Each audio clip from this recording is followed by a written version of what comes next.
Hello, everyone. Welcome to CXO Spice. CXO Spice is a platform for thought leaders to share their point of view on innovation and explain how to make it happen in real world.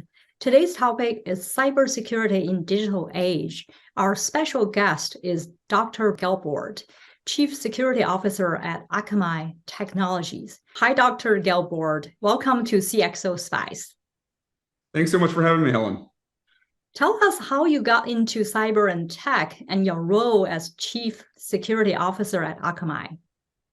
Well, I first got into tech way back in the day. My first computer was a VIC-20, and I remember, working on that as a child. And I still remember there was, I believe it was 5K of memory, and then you had like a little cartridge you put in the back, and you got an extra 3K, or might have been reversed. But that was kind of the order of magnitude that we were dealing with there. And then as I went through my studies, I was always experimenting and tinkering around with computers. I was a mathematician by training, and I did a PhD in mathematics in a field that's close to cryptography. Got very interested in cryptography and how you could use math to secure, algorithms and secure systems. And from there, it was a little bit of a gateway drug, got me into securing organizations and cybersecurity. And today I feel just, really lucky to be in a field that is just constantly evolving and is in many ways so much more interesting than it was when I started in it, roughly 20 years ago. So at Akamai, I'm responsible for a global security program. And Akamai really in many ways sits at the crux of the internet, in the middle of the global internet. And our tagline is that we make life better for billions of people, billions of times a day. And I feel just really fortunate to be part of an organization with such a great mission and one that's really at the forefront of technology. Well, that's quite a journey. So delighted to have you here, Dr. Gelbord. Cybersecurity ventures expect global cybercrime costs to grow by 15% per year over the next 5 years, reaching $10.5 trillion annually by 2025.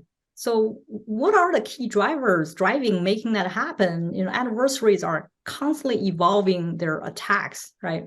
While developers, security teams are trying to keep up. How can organizations ensure that their security practices are moving at the speed of business? Yeah, the growth of cybercrime has really been stunning in many ways. And it's fueled by a number of factors. One of them is the rise of digital currency. So it's easy to move money around, and it's easy to move ill-gotten gains from one place to another. The second piece is there's a jurisdictional issue where folks can carry out activities within one jurisdiction without necessarily facing consequences in another. So this changes the risk-reward ratio for criminals in terms of their likelihood of getting caught. And the third, of course, is just the vulnerability of our global technology ecosystem, where there's so many different ways to exploit systems, and there's so many different attack vectors, and organizations are becoming increasingly complex with many different technologies connected in different ways that offer an entry point for cyber criminals.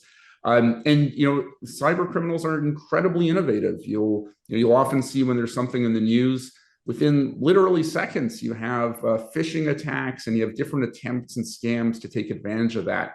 So that's the reality that organizations are living with in terms of how they look to protect themselves. To your question of how do organizations evolve and how do they make sure that their defenses are staying up to date with that rapidly evolving threat, it's really about having a degree of agility in terms of people, process, and technology to be able to respond at the same pace and the same speed at which cyber criminals are working. Well, I love that word, agility, right? I actually find your keynote at RSA conference very insightful. You discussed the importance of automation, analytics, and architecture in cybersecurity. So how do these three principles work together to improve cybersecurity? Automation is so critical these days, just given the vast amount of information and the different processes that we need to protect ourselves. And if you think of, for example, phishing emails as being one of the very common vectors to attack an organization, if you're handling that manually, right, if you're doing a manual analysis and if you have manual processes for reaching out to people, you're never going to keep up with the speed with which cyber criminals work. And so automating your processes, your defensive processes as an organization is really key to staying up to speed. And it's also key to keeping the costs reasonable in terms of the amount of resources that you bring to bear to protect against cyber threats. The second piece around analytics, in many ways, cybersecurity is becoming a big data problem. It's about looking at yourself as an organization and saying, how do I distinguish legitimate activity from not, from malicious activity? It's a little bit similar to the way that, for example, traditionally credit card companies will try to distinguish what is a valid charge from an invalid charge. So they'll say, hey, this individual usually buys this kind of stuff in this kind of place, and all of a sudden there's something that's way out in left field here. We should take a look at it. Protecting your organization from a cyber perspective is a similar but much more complex problem that requires analytics on a vast scale. And the only way to really be able to do that in a meaningful way is to keep up to speed with the different tools that are out there from an analytics perspective. And thirdly, architecture is really critical. It's very similar to, if you think about how you can protect your house from getting broken into, you can put the right locks on the door, and you can have the guard dog, and you can have an alarm system. But if you haven't built your house architecturally so that there's only so many entry points and that people can't just kind of, break through in various different ways, then all of those defensive measures aren't really going to be effective. And it's the same thing for an organization trying to protect itself from cyber threats. You need to have these long-term architectural ways that you've built your systems, that they interface with each other. Those have to be secure. So that's why really those three pillars of automating your defenses, having the analytics to distinguish good from bad, and architecting yourself over the long term to be resilient are so critical to a robust cyber defensive posture. That's so profound and well said here. You mentioned that new tooling can make it easier for malicious actors to emulate good. How can organizations evolve their analytics to keep pace with their new threats? Yeah, no discussion these days, I think, would be complete without referencing ChatGPT and the different AI tooling that's coming out. If you think about, for example, how phishing used to work, and you'd get an email that maybe had a lot of grammatical errors, and it was just sort of didn't make sense, and it said, hey, you have this inheritance, and if you just give a little front money here, you can receive it. It was pretty obvious to be able to see, and we would, as cybersecurity professionals, we would train people and build that awareness of like, hey, look for these very common errors.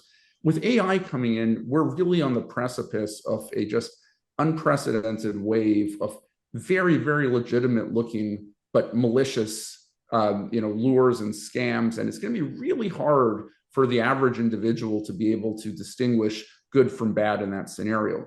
Because again, AI can do it on a massive scale, in the same way that it can write an essay that looks legitimate, or an application letter, or any one of the other of thousands of of use cases that are sprouting out there. It's going to be able to build malicious lures in terms of phishing, in terms of attacks, and so forth. That there's just no reasonable way that a person's going to be able to to have the ability to distinguish good from bad. And that's really where, to your question, the analytics comes into play, of having that extra level of saying, okay, but what does, just at a vast scale and with a with a learning, an automated learning component, what does good versus bad look like?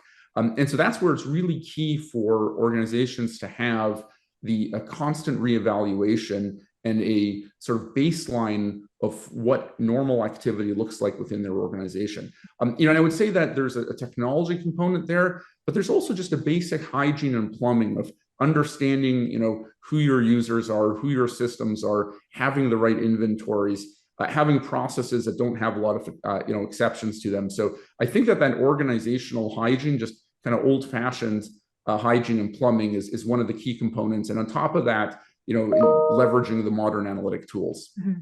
Well, I can really relate this really well as an adventurer, right? Every time I'm ready to head out for adventure, I check all the doors and windows. I have a checklist to go through. But as an employee, if we may not have that checklist, or not even know where to look at these phishing email, how to identify, as you said, it would be great to have an indication. As soon as I'm about to click that link, I got a warning or alert, right, saying, hey, this sounds fishy, please do not click that link. But anyhow, I actually came across Akamai State of Internet report recently. So what are the key findings of this report, and how do these findings suggest potential vulnerabilities that organizations and individuals should be aware of? Yeah, so Akamai publishes periodically our State of the Internet report. In many ways, we have a unique vantage point. We carry a really significant percentage of global web traffic, and in particular for certain sectors like banking and e-commerce. We carry really vast swaths of that. And so we've taken this analysis. We conduct this analysis to see what are some of the insights that we can build out and share with the broader community, and that's what forms our State of the Internet report. Some of the interesting findings there. We find certainly that some sectors are targeted more than others. Our most recent report looked at DNS, right? So DNS is one of the really key components, kind of like the phone book of the internet. We found that 30% of attacks, for example, were coming in the manufacturing sector, and that sort of reflects to a certain extent that the cyber criminals will go where they see a lot of the opportunity for conducting attacks. Some sectors are further behind from others in terms of just their implementation of technology, their implementation of security tools. We also see that, for example, certain technologies are targeted heavily. We saw, for example, that network attached storage devices, NAS devices that organizations use to store their important data, that formed 36% of affected devices. And again, that's another reflection of the fact that wherever there are kind of entry points, vulnerable points, cyber criminals will seek to exploit that. The third interesting finding that we had there was just around home networks and how they're being targeted. And especially within home networks, mobile devices and IoT devices. A lot of folks don't realize just how many Internet of Things devices they have in their homes. Everything from your fire alarm to your various home automation tooling. The lights on your systems if they're automated. It's not unusual to find that people have many dozens of these IoT devices, and in many cases they're kind of built with a built-in expiration date. So they're not meant to be resilient over time. They don't easily get patches, etc. So again, you're going to see cyber criminals looking to exploit those weakest chains in those weakest links in the chain, so to speak. You're right on. As a matter of fact, my company, we provide cyber assessment to mid-sized companies. So one of the companies we work with, we asked them, how many endpoints do you have? They told us 300. Guess it turns out to be 3,000, right? Because they did not count the endpoint from suppliers and contractors. When you add all those together, they're 10 times more than what they think they had to protect. So it's really important to know, to have a baseline before you go apply the strategy to really protect yourself. Well, this year, or very interesting, number one threat this year was DDoS, switched from ransomware. One reason is IoT proliferation, as you mentioned earlier. What strategies can financial firms adopt to mitigate the risk of DDoS? And what is the significance of the collaboration between Akamai and FS ISAC to the financial community? Yeah, so it's really interesting. DDoS in many ways was considered sort of a old, uninteresting kind of attack and maybe somewhat of a solved problem. But we have seen it become much more popular as of late. And I think one of the drivers there is in some ways folks have almost got desensitized to just data dumps and data coming out there. But when systems are unavailable, that's something that everybody feels right away, right? So if you have a critical application, if you're unable to get to your banking application, if you're unable to conduct an e-commerce transaction, so it has a really tangible effect and it's very noticeable, right? You can't, as soon as it happens, folks, whether they're users or customers, will notice that. We do have a collaboration with FS ISAC, that's the financial services, the premium information sharing around cyber organization, and they formed something called a Critical Providers Program, which both ourselves and Google are now a part of. And the idea there is to really make sure that we're able to share information about threats in real time. And certainly DDoS is one of those. We actually did a white paper with FS ISAC recently analyzing the growth of DDoS. And some interesting statistics there. We saw a 22% increase on DDoS on financial institutions. Mm. In Europe, that was a 73% number. So really a market increase there. And half of all DDoS in the EU is on the financial sector. Also a lot of interesting analysis there just in terms of what's driving that increase. Certainly geopolitical events are driving it. The situation, between Russia and Ukraine and other, geopolitical issues. So it's certainly a threat that's on the upswing. One of the things certainly that we're seeing is that DDoS is actually being used in conjunction with other threats. We see extortion around DDoS. We're increasingly seeing supply chain issues with how that's being used. So an organization may have experienced downtime not because its own systems were DDoSed, but because one of its critical suppliers were DDoSed. So it's certainly a threat that should be front and center for organizations. And really the key to mitigating this risk is understanding what your critical systems are and what are the various levels of protection that you have in place for that. So for your own systems, do you have DDoS protection in place? Mm-hmm. There's a wide range of services that are available around that. Do you have the resiliency to, if certain systems do go down? And then, again, certainly the supply chain issue of looking at your critical providers, analyzing their protections, and building up resiliency plans if something happens to one of them. Absolutely. I also think network segmentation is important, and data backup, obviously, as you mentioned. So how can organizations effectively protect their digital assets against evasive cyber threats and reduce the attack surfaces in complex and dynamic environments, particularly for IoT and OT devices that cannot run host-based security software? So, I think that effective security starts firstly with understanding what you have, getting a sense of your inventory, what are your systems, what are your key data assets, building out a threat model around that. So, how do bad things happen to your organization, right? Like what would bad look like? How does it happen? And how do you mitigate that from occurring? And then you mentioned, the IoT devices and all of these different other vectors that through which threats can come in. Definitely the concept of zero trust, right? Mm-hmm. And more specifically, the concept of microsegmentation and how you can contain the blast radius of attacks within your organization is really critical. We see that with the ransomware attacks that have happened over the last couple of years. It's inevitable that some breaches are going to occur within an organization. That's just the reality of the digital world that we live in today.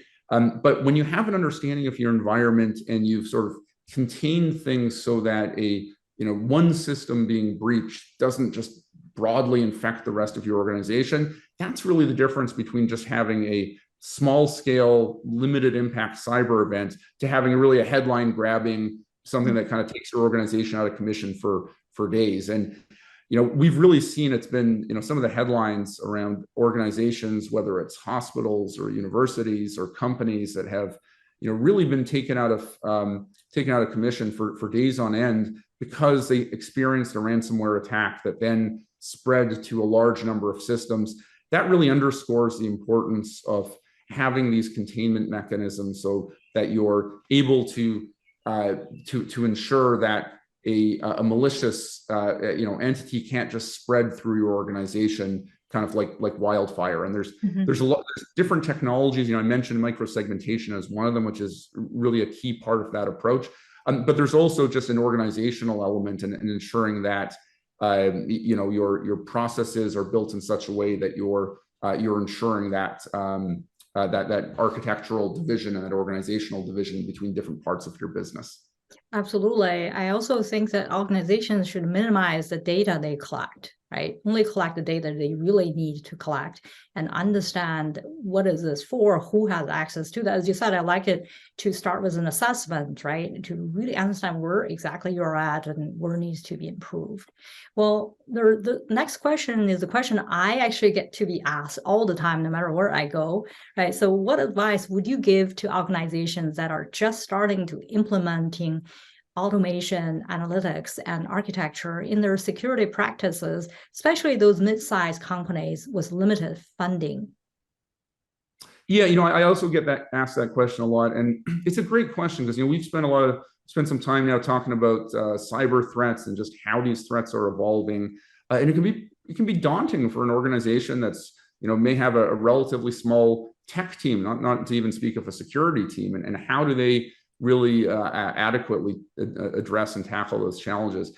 I think the starting point really is making sure that you have the governance within your organization so that there's somebody senior who has the hat, and they don't need to be called a CSO, but that has responsibility for cyber and is able to bring visibility and attention and priority to mitigating cyber risks. I think if you don't have that, then no matter how good your technology is, et cetera, you're not going to have the right structure in place.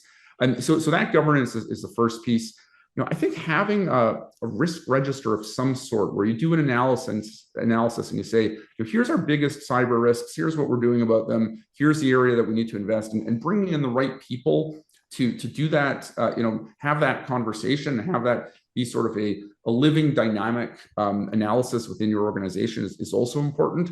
And again, that doesn't require a lot of resources, but it requires people to kind of spend the time to think about that and to memorialize that. We spoke earlier a little bit about FS-ISAC and about the community there. There's ISACs or information sharing cyber communities across almost every different sector these days. So getting involved with those is really key because many times it'll give an organization that doesn't necessarily have a large cyber team the opportunity to partner and to learn and to interface with organizations that are in their industry that are maybe further along that journey. So those are really great networking opportunities and a great chance to be part of a broader community.